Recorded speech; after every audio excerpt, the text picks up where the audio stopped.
Hi friends, मैं प्रविंदर खारी।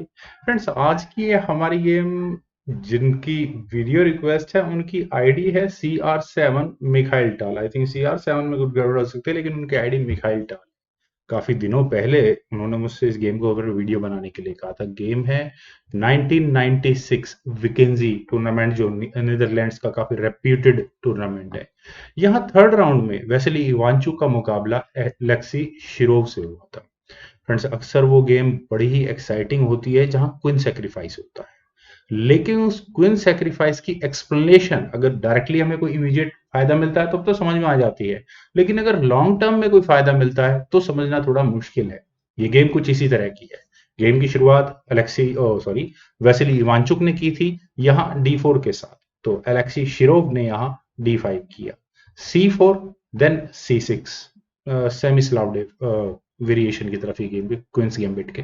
Night C3 square पर, then night F6, यहाँ ब्लैक का मूव आया, नाइट F3, तो हुआ E6, बिशप G5, नाइट को यहाँ पिन किया, और यहाँ डी टेक C4 ब्लैक ने किया, और इसके बाद हुआ E4। और फ्रेंड्स, यही चीज मुझे बड़ी एक्साइटिंग लगती है। यहाँ व्हाइट का ऑब्वियस मूव होने वाला है इस ई पॉन को आगे पुश करके नाइट पर अटैक बनाने का। एग्जैक्टली इसी पॉइंट पर बिशप E7 की ऑप्शन बेटर है, क्योंकि मैं सेफ खेलता हूं तो मुझे ये ऑप्शन ज्यादा बेटर लगती है। या फिर यहाँ इस एच पॉन को अभी आगे पुश किया जा सकता है, लेकिन B5 यहाँ पहले ब्लैक ने ऑप्ट किया। उन्होंने यहाँ अपने इस पॉन की लीड को मेंटेन करने की कोशिश की, लेकिन ऐसा करने के बाद पहले यहाँ व्हाइट ने किया E5, नाइट पर अटैक बना। तो H6 मैटेरियल एक्सचेंज इक्वल रखने के लिए। इसके बाद ये बिशप गया H4 स्क्वायर पर, अभी भी यहाँ इस नाइट पर प्रेशर को बरकरार रखा है। तो ब्लैक का ऑब्वियस मूव हो जाता है जी पॉन को आगे पुश करने का। फ्रेंड्स, यहां तक हम सभी जानते हैं, लेकिन व्हाइट ने यहां किया knight takes G5। H takes G5 होने के बाद बिशप टेक्स G5, अपना नाइट दिया, बदले में दो पॉन्स लिए, और अभी यहां ब्लैक के इस नाइट पर प्रेशर फिलहाल बरकरार है। Knight at B goes to D7, that's obvious. Otherwise यहाँ अगले मूव में बिशप टेक्स नाइट होता और क्वीन और रुक पर फॉक लग सकती थी, लेकिन अब यहाँ व्हाइट को ई टेक्स F6 करना पड़ा। अपने नाइट के बदले में नाइट और दो पॉन्स, मतलब दो पॉन की लीड यहाँ व्हाइट को मिल चुकी है, लेकिन ब्लैक अगर चाहे तो यहाँ पर उस एक पॉन को वापस ले सकता है। क्वीन से अगर यहाँ F6 स्क्वायर पर प्रेशर बनेगा तो बिशप से उसका डिफेंस हो सकता है। बिशप B7, लेकिन यहाँ अलेक्सिस शिरोव ने ऑप्ट किया, और उसके बावजूद भी व्हाइट ने आपने इस जी पॉन को आगे पुश किया। टेम्पटिंग मूव है। यहाँ ब्लैक व्हाइट यहाँ प्रमोट कर रहा है ब्लैक को कि वो अपने इस सी पॉन को आगे पुश करके रुक पर अटैक बनाए। यही काम यहाँ अलेक्सिस शिरोव ने किया भी, सी पॉन को आगे पुश किया। अगर मैं इस पोजीशन में हूं तो थोड़ा सा प्रॉब्लम हो जाएगी मुझे इस मूव में, लेकिन वेस्ली वांचुक ने यहाँ पहले अपने इस डी पॉन को आगे पुश किया, रास्ते को बंद किया यहाँ पर, और तब तक ये रास्ता दोबारा खुलेगा जब तक बिशप यहाँ G2 स्क्वायर पर आकर वापस dark square bishop, light square bishop पे ब्लैक के अटैक बना रहा होगा। तो क्वीन B6 यहाँ पहले ब्लैक का मूव हुआ है, माइट भी उनके दिमाग में जरूर इस बी पॉन को डिफेंड करने के बारे में रहा होगा। बिशप G2 ऑब्वियस मूव है, और इसके बाद यहाँ दोनों साइड्स ने कैसल किया। अलेक्सिस शिरोव ने लॉन्ग साइड और वेसेली इवांचुक ने शॉर्ट साइड, और ऑपोजिट साइड कैसल है। गेम और भी ज्यादा इंटरेस्टिंग यहाँ रहने वाला है। अब जरा गेम की बात करते हैं। फ्रेंड्स, आप यहाँ देखिए कि ब्लैक को प्रॉब्लम है अभी अपने इस डार्क स्क्वायर बिशप को डेवलप करने में। हालांकि इतनी बड़ी नहीं है, एक ही मूव लगना है इसे डेवलप करने में, लेकिन व्हाइट के पास स्पेस बहुत है। आप यहाँ देखिए कि व्हाइट के पीसेस कितने बड़े एरिया में मूव कर सकते हैं। देखते हैं। B4, नाइट पर अटैक बना, तो ये नाइट गया A4 स्क्वायर पर, क्वीन पर अटैक बनाया। देन हुआ क्वीन बचनी होगी, क्वीन गई B5 स्क्वायर पर, उसके बाद हुआ A3। ये जो बढ़ते हुए पॉन्स हैं ब्लैक के, ये व्हाइट के लिए आने वाले समय में सिरदर्दी बन सकते हैं। ई टेक्स D5, और ऊपर से यहाँ आप कह सकते हैं CD और B फाइल के पॉन्स कनेक्टेड है। इनफैक्ट A फाइल के भी पॉन कनेक्टेड हो चुके हैं। खैर, A takes B4, C takes B4, then bishop गया E3 स्क्वायर पर, और बिशप के E3 स्क्वायर पर जाने के बाद अटैक बनता है इस A7 पॉन पर, और आने वाले समय में माइट भी इस रुक की एंट्री हो सकती है, और बिशप का टारगेट लगा ही हुआ है। ब्लैक के किंग की पोजीशन मुझे ज्यादा ओपन नजर आ रही है यहाँ इस पॉइंट तक। तो ब्लैक ने यहाँ पहले अपने नाइट को C5 स्क्वायर पर रखा और कोशिश की कि ठीक है कुछ ना कुछ मटेरियल एक्सचेंज हो जाए तो बेटर होगा, लेकिन पहले यहाँ व्हाइट ने किया क्वीन G4 चेक, और एग्जैक्टली जिस तरह से ये गेम आगे बढ़ी थी तो ब्लैक को क्वीन D7 जैसी ऑप्शन कंसिडर करनी चाहिए थी, queen takes D7, knight takes D7, और इस तरह से कुछ आगे गेम बढ़ती। लेकिन यहाँ इस पॉइंट पर हुआ रुक D7, रुक को पिन करवाया है, और ठीक है यहाँ तक की गेम भी। और अगर मैं व्हाइट के पॉइंट ऑफ व्यू से बात करूं भी, मेरे ख्याल से सिंपली मटेरियल एक्सचेंज करना चाहिए, क्योंकि यहाँ A4 स्क्वायर पर थोड़ी प्रॉब्लम्स ऑलरेडी हैं। तो what about this bishop takes C5, bishop takes C5 होता, then bishop takes C5, knight takes C5, queen takes C5 होने के बाद यहाँ बिशप आ सकता था इस H3 स्क्वायर पर और नाइट को पिन कर सकता था, माइट भी कुछ चांसेस बन सकते थे, या व्हाइट यहाँ अपने क्वीन को G7 स्क्वायर पर लेकर जा सकता था, लेकिन यहाँ कुछ ऐसा नहीं हुआ। पता नहीं किस तरह से यहाँ वेस्ली वांचुक ने कैलकुलेशंस की, मटेरियल मैं काउंट करने की कोशिश करूंगा, लेकिन इतना इजी नहीं है।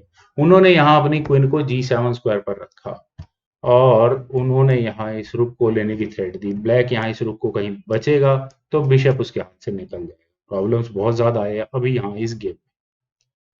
खैर क्वीन सेक्रीफाइस है, लेकिन मिलता क्या है, प्रॉब्लम ये है व्हाइट को यहाँ से बिशप टेक्स G7, अपनी क्वीन देकर बिशप मिला F टेक्स G7 करने के बाद रुक पर अटैक बना, तो ब्लैक को अब रुक बचना होगा। रुक बचा, पहले रुक गया G8 स्क्वायर पर, देन हुआ नाइट टेक्स C5, अपनी क्वीन देकर एक बिशप और यहाँ एक नाइट फिलहाल मिल चुका है। और अगले मूव में बिशप और रुक पर दोनों पर फॉक है, लेकिन उससे बहुत ज्यादा फर्क पड़ता नहीं। हाँ, व्हाइट यहां अपने बिशप को जरूर H3 स्क्वायर पर लाकर माइट भी इस रुक को पिन कर सकता है, लेकिन ब्लैक भी यहां पहले अपने रुक को मूव कर सकता है C7 स्क्वायर पर। लेकिन अगर यहां से ये गेम आगे बढ़ती है तो बिशप टेक्स H3 और बिशप H3 चेक होगा और कुछ इसी प्रकार के ये गेम आगे बढ़ सकती है।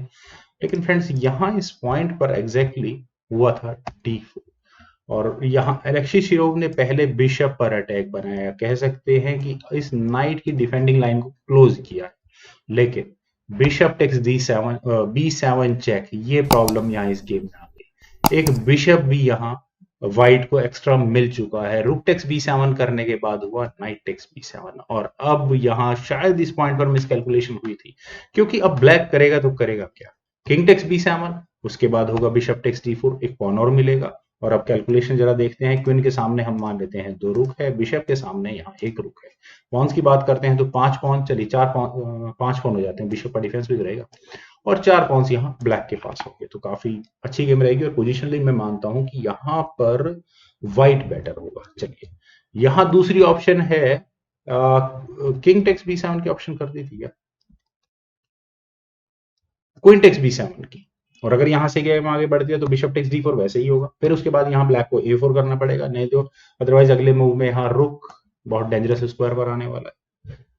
पर यहाँ हुआ था क्वीन B6, क्वीन को मूव करना जरूरी था क्योंकि व्हाइट यहाँ थ्रेट दे रहा है फॉक लगाने की किंग क्वीन पर। Then bishop takes D4, queen पर अटैक बना। मुझे लगा यहाँ इस गेम में इनफ हो चुका है सेक्रीफाइसेस का, लेकिन देखते हैं क्या है। क्वीन टेक्स D4, अपने बिशप को भी सैक्रिफाइस कर दिया यहाँ वेस्ली वांचुक ने। देन हुआ रुक अटैक गोज टू D1, रुक की एंट्री अटैक में हुई, क्वीन पर अटैक बना और अपना पॉन भी गवाया यहाँ इवांचुक ने, क्वीन टेक्स B2, और क्वीन टेक्स B2 ही नहीं हुआ, यहाँ क्वीन टेक्स G7 भी होने वाला है थोड़ी देर के बाद। और फ्रेंड्स ये क्या मूव है, यहाँ 3 कनेक्टेड पासर्स ब्लैक के आ चुके हैं, और छोटी भी मिस कैलकुलेशन हुई वेस्ली वांचुक से तो ये गेम उनके हाथों से निकल जाएगी। लेकिन हुआ नाइट D6 चेक। अब ये किंग कहाँ जाए, मेरे ख्याल से ये C4 पॉन भी ब्लैक के हाथों से निकल चुका है। एक ऑप्शन मैं कंसिडर करता हूँ कि किंग मान लेते हैं कि C7 C फाइल में रहता है, C7 स्क्वायर पर जाता है, नाइट टेक्स C4 होगा, उसके बाद क्वीन को मूव करना होगा, देन नाइट पर अटैक होगा, तो rook takes A7 check, king C6 square पर काफी, मैं कहूंगा यहाँ काफी अच्छी गेम रहने वाली है। क्यों, क्योंकि नाइट A5 चेक होने के बाद किंग जाएगा B6 स्क्वायर पर। अब क्या बचा जाएगा, नाइट या फिर रुक, दोनों ही बच जाएंगे क्योंकि रुक B7 चेक होगा, और कम से कम यहाँ आप देख सकते हैं कि किंग टेक्स A5 नहीं हो सकता, अदरवाइज यहाँ रुक A1 स्क्वायर पर जाकर चेकमेट कर चुका होगा, तो किंग के लिए A6 स्क्वायर ही बचेगा। उसके बाद रुक A1 स्क्वायर पर जाकर फिर वही थोड़ी बहुत उसी तरह की कुछ थ्रेट दे रहा होगा, लेकिन क्वीन B2 जैसा कोई मूव यहाँ ब्लैक ऑप्ट कर सकता है, रुक पर अटैक बना सकता है, पर रुक B6 चेक। और फ्रेंड्स ये टैक्टिक्स किस लिए लग सकती है, किंग टेक्स B6 नहीं हो सकता, अदरवाइज यहाँ नाइट C4 चेक और दोनों चीजों तो मतलब किंग किंग क्वीन पर फॉक होगी, तो एक पोटेंशियल वेरिएशन निकलता है, मुझे ये मेरी इमेजिनेशन है। खैर यहाँ एग्जैक्टली ब्लैक ने किंग को B8 स्क्वायर पर प्लेस किया, दैट्स ओके। देन हुआ रुक B1, क्वीन पर अटैक बना, तो क्वीन कहाँ जाए, what about this D2 square, night पर अटैक बने तो नाइट टेक C4 होगा, ऑब्वियस मूव होगा, क्वीन C3 स्क्वायर पर गया, देन रुक से, चलिए छोड़िए गेम को देखते हैं एग्जैक्टली गेम में यहाँ क्या हुआ था। यहाँ हुआ था क्वीन टेक्स G7 और इस G7 पॉन को फाइनली यहाँ ब्लैक ने ले ही लिया। और अब बात करते हैं पॉन्स की, तो एक एक्स्ट्रा पॉन यहाँ पर फिलहाल व्हाइट के पास आ ही चुका है, rook takes B4 check, Pond's से बराबर। अब किंग कहाँ जाए, A8 स्क्वायर पर तो रुक eight B goes to A4, और यहाँ स्पॉन पर प्रेशर रहने वाला है, या आप कह सकते हैं कि एग्जैक्टली ये C4 पॉन भी ब्लैक के हाथों से निकल सकता है। हाँ व्हाइट जरूर अपने इस F पॉन को आगे पुश कर सकता है। खैर यहाँ ब्लैक ने अपने किंग को लिया था C7 स्क्वायर पर, देन हुआ रुक A6, नाइट पर अपने डिफेंस किया, लेकिन रुक B8। एलेक्सी शिरोव से यहाँ मैं कहूंगा शायद छोटी सी कैलकुलेशन तो नहीं कर सकता, लेकिन वट एवर इट इज, रुक एक्सचेंज ऑफर है, पर रुक एक्सचेंज करने की जरूरत ही क्या है, rook takes C7 check, king को डिफ्लेक्ट कर रहा हो रुक की डिफेंस से, किंग टेक्स D6 हुआ, देन हुआ रुक टेक्स B8। और हम बात करते हैं अब एंड गेम के लिए कि यहाँ पर 2 पॉन्स ब्लैक के पास हैं और 3 पॉन्स व्हाइट के पास, 2 रुक्स के सामने क्वीन हुई, तो क्वीन गई G4 स्क्वायर पर, देन रुक D8 चेक, और चेक देने के साथ साथ यहाँ व्हाइट के पास कोई भी चांस नहीं रहेगा इस गेम को ड्रॉ कराने का रिपीटेड चेक्स देने के बाद। किंग गया C6 स्क्वायर पर, देन हुआ फाइनल मूव रुक A1। आई डोंट नो यहाँ टाइम खत्म हुआ था या अलेक्सी शिरोव ने रिजाइन कर दिया था, लेकिन इस गेम में और आगे बढ़ने का कोई मतलब बनता भी नहीं फ्रेंड्स। मुझे नहीं लगता कि ब्लैक बहुत देर तक इन 2 पॉन्स को डिफेंड कर पाएगा। 2 रुक्स क्वीन के सामने इक्वल वेटेज मैं कह सकता हूं, ऐसा तो नहीं है कि बहुत ज्यादा भारी पड़ते हैं 2 रुक्स, लेकिन इन दोनों रुक्स को अगर अलग अलग रखा तो ब्लैक को बेनिफिट होगा, लेकिन जैसे ही ये रुक D1 स्क्वायर पर आएगा तो दोनों रुक्स दोबारा कनेक्ट हो चुके होंगे, और जो वो ब्लैक की क्वीन इन दोनों रुक्स को नहीं ले पाएगी।